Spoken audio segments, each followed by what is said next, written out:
Hi everyone, তো তোমাদের জন্য একটি নতুন রেসিপি নিয়ে এসেছি। প্রথমে তেল, শুকনো মরিচ আর তেজপাতা আর কালিজিরা সম্বাস দিতে হবে। তারপর গাজরটি ভালোভাবে ভাজতে হবে।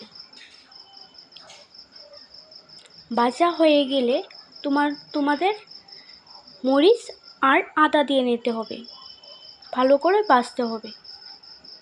ভাজা হয়ে গেলে সামান্য পরিমাণ সুজি দিয়ে দিতে হবে,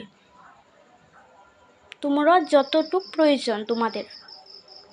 তো এটিকে ভালোভাবে ভাজতে হবে, যতক্ষণ না পর্যন্ত বাদামি রঙের হচ্ছে ততক্ষণ ভাজতে হবে। তারপর লবণ দিয়ে নিতে হবে।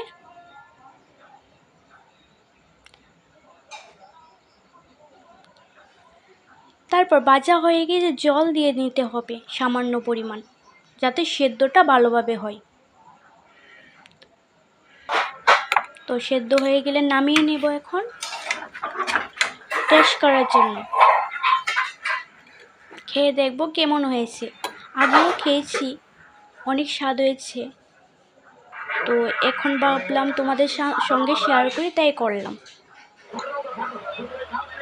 তো বসে গেছি টেস্ট করার জন্য।